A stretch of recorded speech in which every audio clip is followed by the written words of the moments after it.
Welcome to Friday, October 24th, 2025, your Day Weather Podcast brought to you by the Advocates Injury Attorneys. If you've been injured in an accident, don't face it alone. Get an experienced local Wyoming attorney on your side.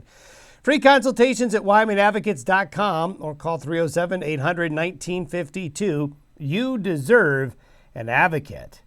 Well, changes are coming. Now, not as dramatic as you see there from the photo before and after from Carl from September to October, but we are going to see mild weather continue well into Saturday, and for a lot of you, Sunday as well. We still have that pesky little storm system that moved into Colorado yesterday that'll be heading out into Kansas and Oklahoma today and into the weekend, bringing rain. Then the jet stream really comes in off the Pacific. The Pacific Northwest gets stormy and wet first. Then that strong jet stream wind pushes in over the weekend, especially Sunday and into Monday. There will be some high elevation snow, wind, and colder weather on the plains, but the system is not going to be able to put itself together into an organized fashion until it gets out to the east of the Rockies. And even then, we still have different solutions on what happens, especially around Tuesday and Wednesday of next week. So the confidence in the long-term forecast, like if you were to ask me what's going to happen on Halloween, well, we could have great weather on Halloween. We might not. Confidence is low. We'll have to tackle Halloween's forecast on Monday.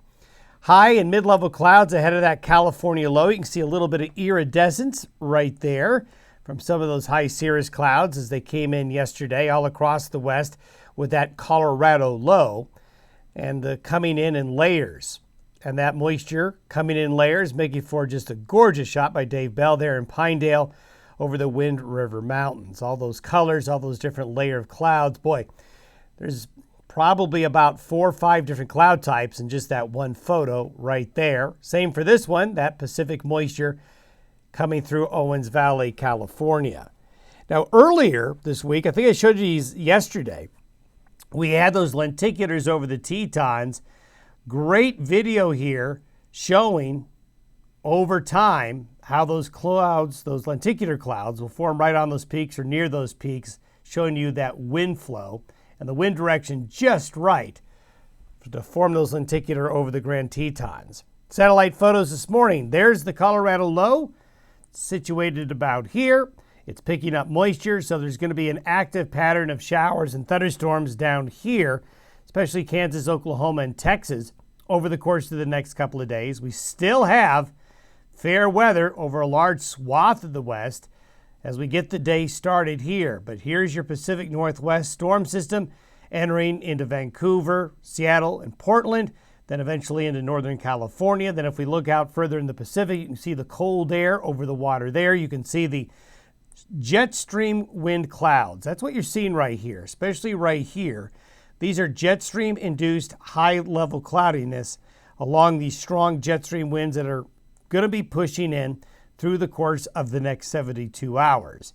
So we're going to be today at noon, that upper level low over Colorado, those strong jet stream winds racing across the North Pacific, generally fair weather elsewhere, expect the showers and thunderstorms there in the southern plains. Now by Sunday noon, so this is noon today, by noon Sunday, you can see the jet stream pushing into the Pacific Northwest. That upper level low is just meandering very slowly into Missouri and Arkansas. And this is kind of one reason this upper level low is complicating things a bit with the forecast we've been showing you all week, because it will want to go up to here, but this low will want to attach itself to this. So this is why we kind of are getting this bridge between this low pressure system off the Pacific, the one that's moving through now, moving into the center of the U.S., and this low up into New England. You can see they'll kind of just want to join together, and that's what's causing the model solutions to be all over the board. We still have this strong high from Hudson Bay through the Great Lakes by the end of the weekend with this strong jet stream wind pushing up against it. And there it is. By Sunday morning, it's really penetrating the Pacific Northwest coast and pushing its way in. But the flow is splitting here and splitting here. So that is one reason why this jet stream wind will have its basically its energy split, trying to figure out which way to go as it's hitting a fork in the road, best way to describe it, instead of having free access coming through. It's got to decide what fork to take. When we look at precipitation through Monday morning, you can see there's a gradient. The heavier moisture west of the Cascades. You lose some of the moisture, but there's still decent moisture east of the Cascades into Idaho, getting in the northwestern Wyoming. Then there's not a lot getting east of the Divide. There'll be a little bit. We're going to have some rain and snow showers along the Interstate 80 corridor here, from northern Utah along the I-80 route across southern Wyoming and the western Nebraska. Here's the heavier rain with the low that's moving into that area today. Where I think there are a lot of question marks is what's going to happen here. As the storm gets east of the Divide, the jet stream energy gets split apart a little bit, and we see what will happen. Snowfall between now and Monday morning looks like this. So you can see the Pacific Northwest Mountains, the Idaho Mountains, Wyoming's Northwest Mountains, the Beartooth, the Yellowstone Plateau, the Wind Rivers, the Tetons, the Absarokas will get the heaviest snow out of this, lighter amounts elsewhere. So that's where we're going to be at noon Sunday. What happens after that?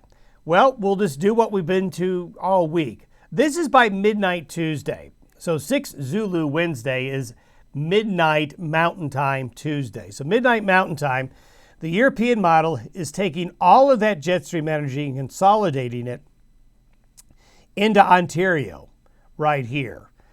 Here's going to be Hurricane Melissa. We'll talk about that here in a moment. And then we have another wave coming in behind it that would arrive Thursday or Friday if the European solution has things correct. The AI version is different again. It's holding this energy further westward, and this is likely going to end up being the more accurate solution, which means it's going to be a lot more wet right here than the forecasts are insinuating at the moment. The AI version is going back historically and saying, you know what, the deterministic models say this is what should happen with all the energy. Historically, we've seen maybe a similar pattern, and it holds that energy further back westward. And we're seeing that a little bit on the GFS, but it's more like the European. There's the Canadian again. The Canadian was the one that was kind of jumping out and saying, no, not so fast, keeping more separation between the lows. And again, this looks much more similar to the AI version right there. So maybe the Canadian model is on to something, and that would mean more weather in the nation's midsection than is being forecasted at the moment. The UK Met is back to its old tricks. Look at that. It's got a deep storm over Kansas by next Tuesday, midnight Tuesday into Wednesday morning. That is a far cry from that when you put it all together and take a look at it. So there's still a lot of question marks once we get beyond Monday. So on Monday, hopefully we'll have a better idea of what's going on. And I think for most of the western United States, it's not so much is this going to be impactful if it stays further south and west. It certainly will be for the central United States, but it changes the long-range forecast late next week and next weekend. Because if this forecast ends up being correct as compared to, let's say, this one, it makes a big difference on what happens the days following. A brief update on Melissa. Right now it's a tropical storm, but this is going to be a pretty remarkable hurricane because it barely moves. Keep in mind, we're starting right here Friday morning. This is next Wednesday. It is showing an extremely slow-moving hurricane that could really impact Jamaica, ending up getting up into Cuba, maybe part of Haiti. We'll see. It's barely going to move for several days, which means it could drop huge amounts of rain. Hopefully none of you watching this podcast have booked a trip to Jamaica. Let's just put it that way, because this is going to be probably a Category 4 or 5 hurricane when it's all said and done. We have a very favorable situation for it to explode, and we could have 30 inches of rain or more in some areas, 20 to 30 inches of rain, and that's just the next 3 days. That does not necessarily indicate what the rain could be like early next week, especially for Jamaica and Cuba. And tropical storm force winds by next week could get into South Florida and the Bahamas. So this is going to be making headlines. The water there is very warm. There has not been a hurricane there all season. And if a hurricane hasn't been there all season, then it's ripe for the pickings for that hurricane to blow up and be a big weather maker. We'll see you Monday.